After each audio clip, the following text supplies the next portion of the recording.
Il est l'heure maintenant d'accueillir nos invités via Skype de Paris. Sadio Morel-Kanté, chercheuse associée à l'Institut Prospective et Sécurité en Europe. En tant que journaliste, elle a notamment travaillé pour la BBC, de même que les agences de presse Reuters et EPI.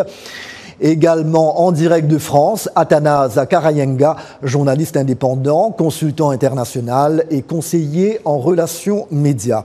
Et notre troisième participant avec moi dans le studio 52 de la VOA, l'analyste politique Calvin Dark. Il est le directeur de RC Communications, un centre de réflexion basé à Washington, D.C. Les urnes ont donc parlé en Europe. Sadio Morel-Kanté, qui sont pour vous les grands gagnants et les grands perdants de ces élections européennes? Les grands gagnants pour le moment, bien sûr, ce sont les extrêmes. Ils n'ont pas inversé les tendances, mais ils ont fait une percée. L'extrême droite en France ici, depuis en 88 avec les 14% de Jean-Marie Le Pen, les choses évoluent plutôt, surtout ces dernières années. N'oublions pas que la participation de Marine Le Pen aux élections ici émue, mais ça ne fait pas que ses scores de plus en plus augmentent et ça interroge beaucoup. Ouais. Athanase, pourquoi l'extrême droite continue-t-elle de gagner du terrain en Europe? Le vote des habitants de ce continent exprime-t-il plus que jamais un rejet de l'Union européenne et de toutes ses institutions? En fait, il y a un paradoxe. Le paradoxe, c'est que l'extrême droite a fait campagne sur 3 thèmes majeurs. D'abord l'immigration, ensuite la sécurité, et aussi et surtout le pouvoir d'achat. Sur ces 3 thèmes, tous les partis politiques de gauche, de droite, du centre pourraient se retrouver. La différence, c'est la réponse que l'extrême droite promet à ces défis et la réponse que donnerait l'extrême gauche ou le centre ou les partis macronistes.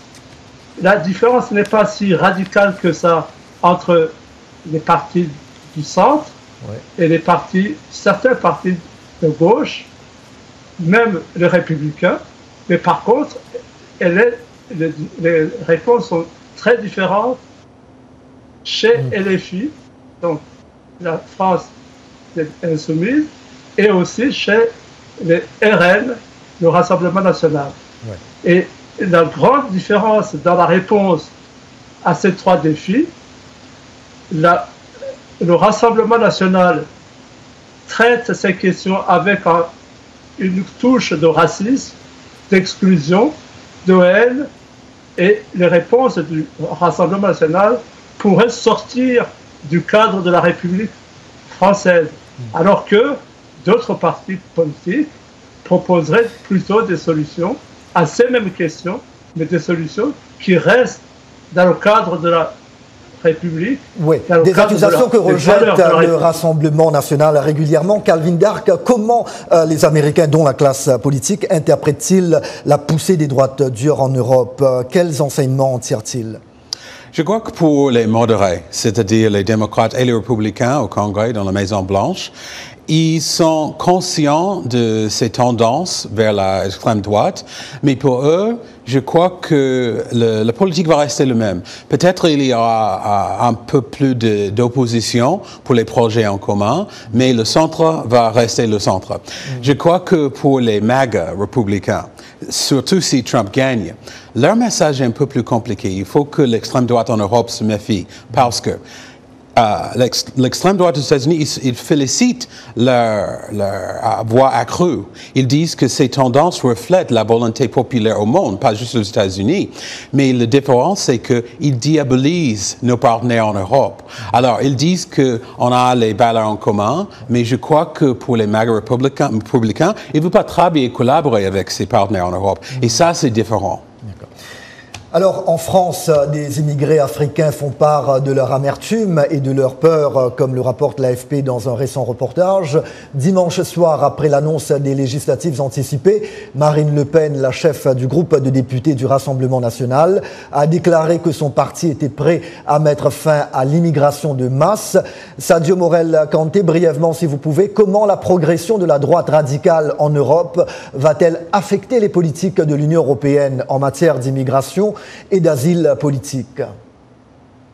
Oui, mais il faut d'abord dire que ce sont aussi, la plupart du temps, des descendants d'immigrés, que ce soit des Maghrébins ou des Afro-descendants qui ont voté, qui votent l'extrême droite aujourd'hui. Parce qu'ils se disent que sa politique est beaucoup plus franche et que cette même politique est pratiquée de façon hypocrite par les autres partis. Donc, voilà un peu ce décor-là. Après ça, si on comprend le programme de Marine Le Pen et que si elle est adoptée, ça veut dire que ne sera pas européen un enfant d'immigré né ici, tant qu'il n'est pas devenu français, il va grandir italien, espagnol, allemand, mais ne deviendra européen que lorsqu'il deviendra français. Et qu'en dehors des Français, de ceux qui sont devenus français, plus personne ne sera français, italien ou européen. Voilà ce que propose d'inquiétant Marine Le Pen. En tout cas, le coup de tonnerre se poursuit en France après le scrutin européen. Les Républicains, le parti héritier du général de Gaulle et dont sont issus plusieurs anciens présidents du pays, ont décidé d'exclure leur chef, Éric Ciotti, qui a déclenché une crise interne mardi dernier en proposant une alliance inédite avec le Rassemblement national de Jordan Bardella et de Marine Le Pen en vue des législatives anticipées du 30 juin et du 7 juillet. Athanas Karayenga, en deux mots, quelle lecture faites-vous de ce séisme politique dans votre pays d'adoption? Que signifie-t-il pour l'échéance électorale prévue donc dans quelques petites semaines, voire pour la présidentielle de 2027? Pour moi, c'est une grande clarification. Les Républicains, une partie des Républicains, depuis plusieurs années, étaient tentés par l'alliance avec l'extrême droite, c'est fait. Et les Républicains en payent les prix. Le parti a volé en éclats. Et l'extrême droite elle-même, elle est fragilisée parce qu'il y a une rupture entre Reconquête et le Rassemblement national.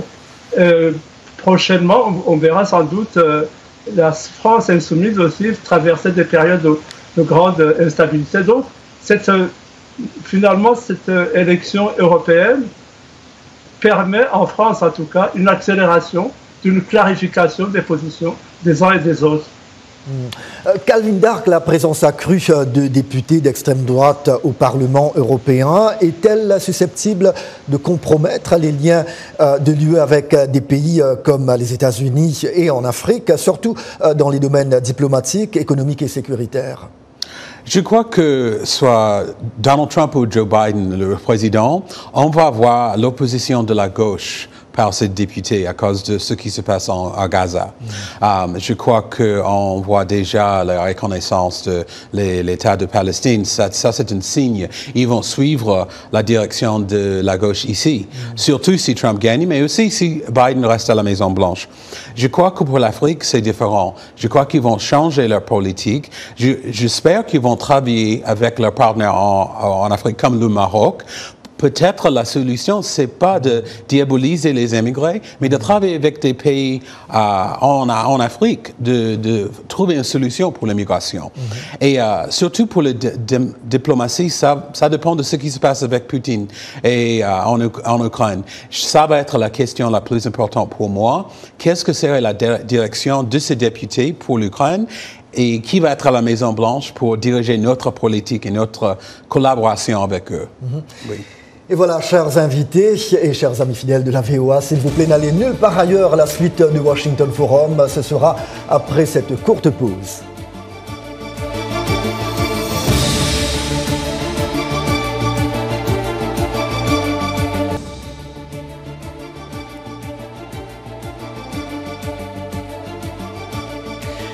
Jacques Aristide de retour avec vous dans Washington Forum, édition du jeudi 13 juin 2024. Plus de 360 millions d'électeurs en Europe ont été appelés aux urnes dimanche dernier pour choisir 720 députés. Le scrutin, marqué par la victoire des partis d'extrême droite dans plusieurs pays de ce continent, s'est déroulé dans un climat alourdi par une conjoncture économique morose et la guerre en Ukraine, sans pour autant bouleverser les grands équilibres à Bruxelles. Il a néanmoins affaibli les partis qui luttent pour l'environnement et a également provoqué une crise politique en France. Je vous propose deux de vos commentaires Facebook sur le sujet. Simplice Sanou du Burkina Faso. Ceux qui ont perdu les élections sont des va-t-en-guerre qui ont bouleversé la géopolitique, surtout Macron. Et Lasga Sek de Dakar au Sénégal. La montée en puissance de l'extrême droite en Europe témoigne d'un réflexe de défense des Européens face à l'arrivée massive des immigrants. L'Europe veut se recroqueviller sur elle-même en confiant sa destinée à la droite radicale. Et voilà pour ces deux commentaires Facebook. Sans plus tarder, nous retrouvons nos invités en direct de Paris. Sadio Morel-Kanté, journaliste et chercheuse associée à l'Institut Prospective et Sécurité en Europe. Athanase Karayenga, consultant international et conseiller en relations médias établi en France. Et l'analyste politique américain Calvin Dark, directeur et cofondateur de RC Communications, qui est à mes côtés sur ce plateau ici dans la capitale américaine. Sadio Morel-Kanté, le sentiment anti-occidental a pris de l'ampleur dans une partie de l'Afrique. Des pays comme le Burkina Faso, le Mali et le Niger ont réclamé et obtenu le départ des troupes étrangères de leur territoire. D'après vous, comment de tels États africains peuvent-ils réagir à la montée des partis d'extrême droite en Europe, des partis qui affirment vouloir avant tout défendre les intérêts de leurs propres citoyens et pas ceux d'autres pays? Oui, mais je crois qu'ils sont dans la même ligne que les dirigeants des États du Sahel qui se disent souverainistes. Ça veut dire qu'ils construisent tout par rapport à eux-mêmes et réclament que leur économie soit du gagnant-gagnant. Je crois que sur ce point, ils se retrouvent bien avec les partis d'extrême droite. Mais est-ce que c'est sur tous les plans? Je pense que s'il n'y a pas de mobilité, les pays du Sahel sont des pays très enclavés qui ont besoin des populations, c'est-à-dire leur économie est tenue majoritairement par des migrants. S'il faut que chacun reste chez soi, je ne pense pas que d'une part ou de l'autre, avec une Europe qui a une population vieillissante, que d'une part et de l'autre, la vie économique sera construite. C'est par la mobilité, l'homme est conçu pour être mobile et pour pouvoir partager des expériences avec les autres. Je crois que oui, dans le nationalisme, c'est bien, mais ça a ses limites et qui pourra rejaillir sur sur beaucoup d'aspects économiques. Parce que autant nous, on a de la matière première, autant la production jusqu'à présent se fait dans d'autres pays. Donc, c'est pas se fermer et s'isoler qui va construire le monde. Chacun doit revoir ses stratégies pour pouvoir intégrer les autres. Oui, alors on le disait tout à l'heure, en France, la large victoire de l'extrême droite est attribuée à Jordan Bardella, le président du Rassemblement national, autrefois connu comme le Front national, que dirigeait Jean-Marie Le Pen, le père de Marine Le Pen.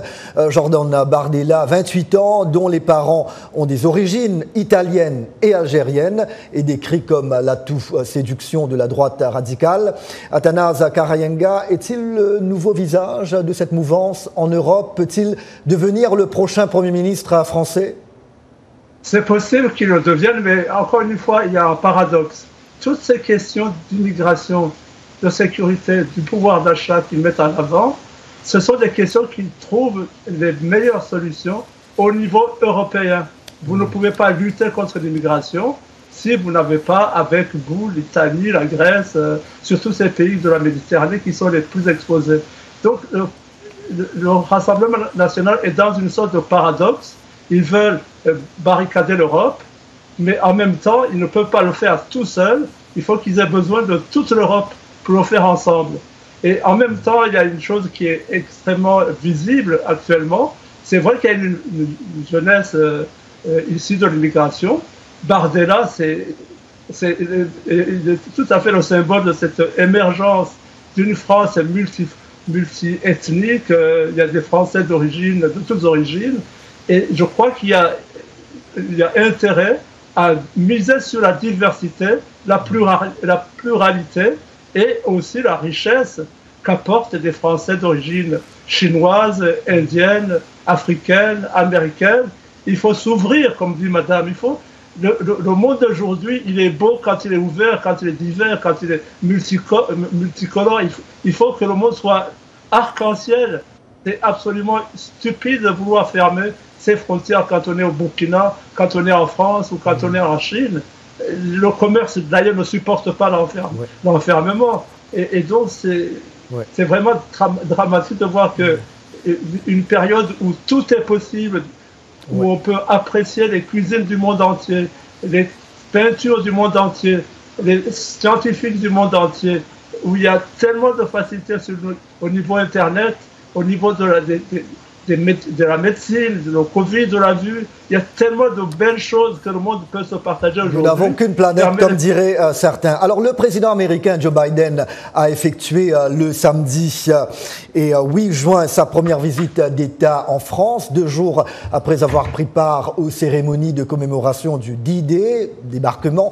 Il se trouve en Italie depuis hier pour le sommet du G7, avec en toile de fond les guerres en Ukraine et à Gaza, sans oublier la lutte contre le terrorisme.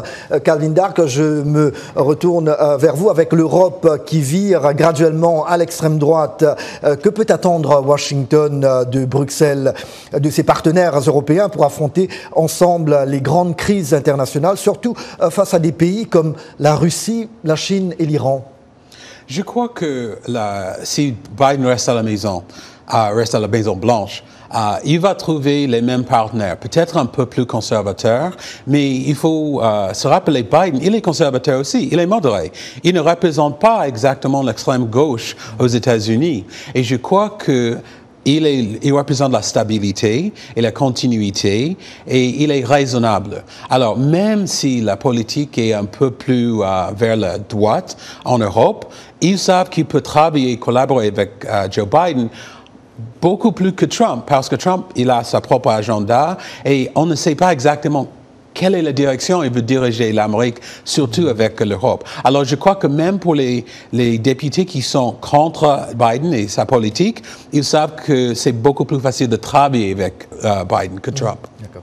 Alors, pour revenir à l'Afrique, Amadou Riba, le chef du gouvernement guinéen, un gouvernement dominé par les militaires, il se dit préoccupé pour les Africains d'Europe. Il parle d'une radicalisation contre les populations immigrées, comparable, selon lui, à la montée du fascisme avant la Seconde Guerre mondiale. Mais Amadou Riba ajoute ne pas être inquiet d'un éventuel avènement de l'extrême droite en France. Il est prêt à travailler avec Jordan Bardella si celui-ci est nommé Premier ministre. Une déclaration qu'il a faite hier à Radio France Internationale. Sadio Morel-Kanté, comment interprétez-vous ces propos?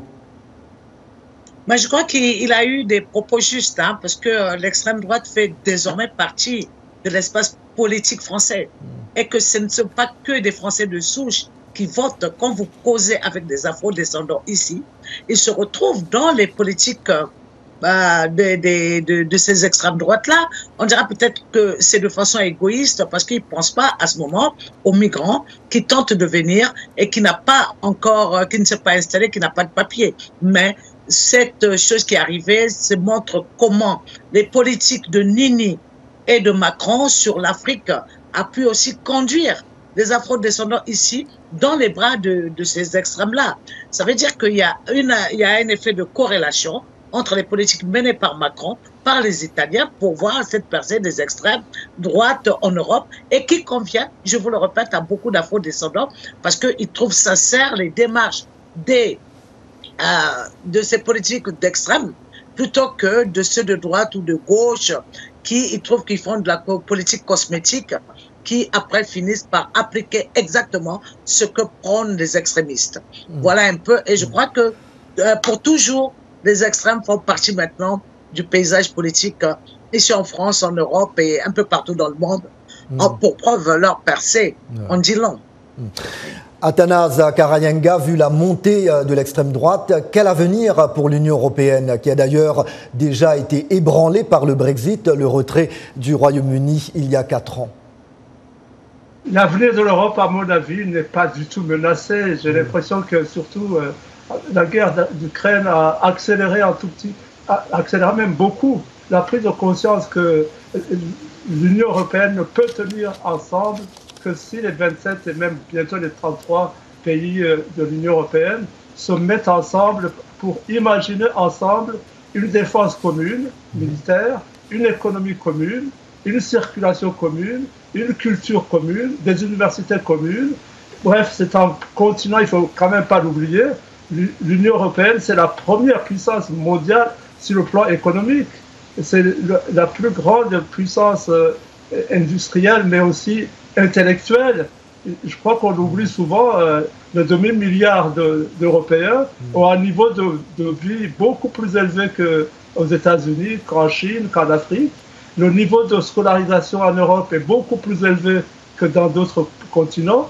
Donc, à mon avis, c'est une fièvre tout à fait passagère. La beauté de l'Union européenne est évidente et l'Union européenne a beaucoup d'atouts et je ne crois pas qu'elle soit menacée, même si la guerre en Ukraine fragilise beaucoup ce rêve d'union et de valorisation ensemble de la culture, de l'intelligence, du voyage, du tourisme. On ne va quand même pas imaginer que les Espagnols ne pourront plus aller en Suède ou des Suédois s'établir en Grèce. On ne va pas s'imaginer que des jeunes qui commencent leur scolarité, leur université à Athènes ne vont pas poursuivre la recherche à Bruxelles. C'est une phase, à mon avis, dépassée. Vraiment, les avantages de l'Europe sont beaucoup plus importants que les obstacles, les problèmes. Il y en aura toujours des problèmes, mais il faut les résoudre dans l'ensemble de l'Union européenne. D'accord. Alors, pour certains observateurs, il n'y a rien à voir entre les élections européennes et celles qui vont avoir lieu en novembre prochain ici aux États-Unis. Mais Calvin Dark, comme le disent d'autres commentateurs, et le scrutin européen est-il le signe d'un changement d'ère politique, comme cela a été le cas en Amérique avec l'élection en 2016 de Donald Trump, qui est d'ailleurs de nouveau en campagne pour reconquérir la Maison-Blanche? Je crois qu'il y a des tendances vers l'extrême droite, mais je ne crois pas que c'est une vague qu'on va changer la politique aux États-Unis, parce que, je vous rappelle, quand Trump a gagné en 2016, il n'avait pas la majorité. Même s'il gagne en novembre, il ne va pas avoir le vote populaire. C'est-à-dire que nous sommes un pays modéré. Et je crois que les tendances qu'on voit ici et qu'on voit en Europe, c'est frustration contre ceux qui est au pouvoir. C'est pas juste qu'il veut l'extrême droite, il veut une alternative. Et je crois que ça va être le message pour les élections en novembre, comme on a vu en Europe aussi. D'accord. Très rapidement, Sadio Morel-Kanté, si vous pouvez, la politique étrangère de la France pourrait-elle être paralysée en cas de cohabitation entre le président Emmanuel Macron et Jordan Bardella du Rassemblement national d'extrême droite, au cas où il est élu, bien sûr, je veux dire, au cas où son parti remporte les prochaines législatives en France?